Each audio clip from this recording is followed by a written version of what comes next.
राजस्थान में ऐसा नहीं है कि इलाज नहीं मिलेगा अगर कार्ड नहीं है, फ्री में नहीं मिलेगा। हाँ, वो फ्री, आपको पैसे देने पड़ेंगे। वो प्राइवेट में ले जाके भी गलत है, क्योंकि जिनके पास आइडेंटिटी कार्ड नहीं है वो अपने आप में सबसे निर्धन लोग हैं और उन्हीं से हम पैसे मांगे। तो डिनाइल नहीं है नीलम जी, मतलब ऐसा नहीं है कि कार्ड नहीं है तो इलाज नहीं मिलेगा। सरकार ये कह रही है कि कार्ड नहीं है तो पैसे देने पड़ेंगे सरकारी। इलाज तो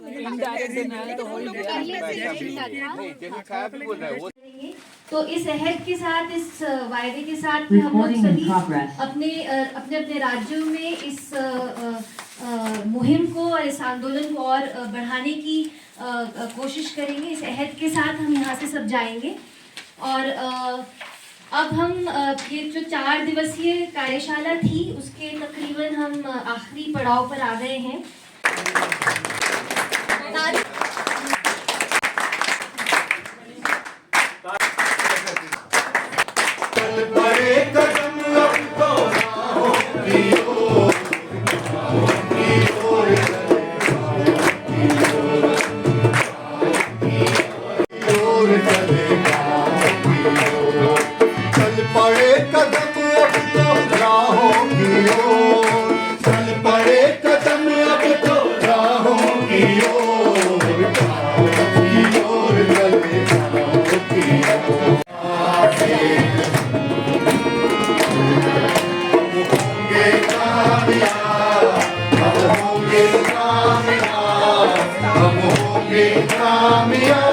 एक दिन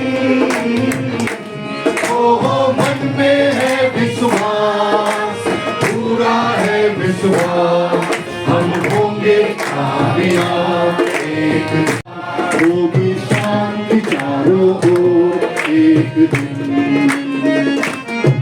बहुत साल पहले 2011 में ही सरकार निःशुल्क दवा योजना लेकर आई थी और इस योजना के तहत जितने भी सरकारी अस्पताल हैं राजस्थान के, सब सेंटर से लेकर मेडिकल कॉलेज हॉस्पिटल तक, ये तय किया गया कि कुछ आवश्यक दवाइयाँ फ्री सभी को मिलेगी जो भी सरकारी अस्पताल में जाएंगे। उस दवा की सूची को धीरे धीरे बढ़ाया गया। शुरू में कुछ 300 दवाइयाँ थी और फिर उसमें दवाइयों की संख्या को बढ़ाते रहा गया साल दर साल। आज राजस्थान में आप अगर किसी भी सरकारी अस्पताल में जाते हैं तो डॉक्टर के द्वारा लिखी गई कोई भी दवा, जो भी दवा डॉक्टर लिखते हैं वो आपको निःशुल्क मिलेगी, ऐसी गारंटी सरकार देती है। इसके साथ साथ ही जो जांचें हैं, जो भी जांच डॉक्टर द्वारा लिखी जाती है सरकारी अस्पताल में, वो भी निःशुल्क है। और ये अपने आप में एक बहुत अच्छा मॉडल इसलिए है क्योंकि रोगियों की प्राइवेट केमिस्ट या लेबोरेटरीज के ऊपर निर्भरता इससे कम होती है। तो कायदे से यही होना चाहिए कि अगर आप किसी भी सरकारी अस्पताल में जाते हैं तो डॉक्टर की कंसल्टेशन के साथ साथ आपको दवाएं और जांचें भी अस्पताल से ही निःशुल्क मिले। ऐसा ज़्यादातर राज्यों में हो नहीं रहा है।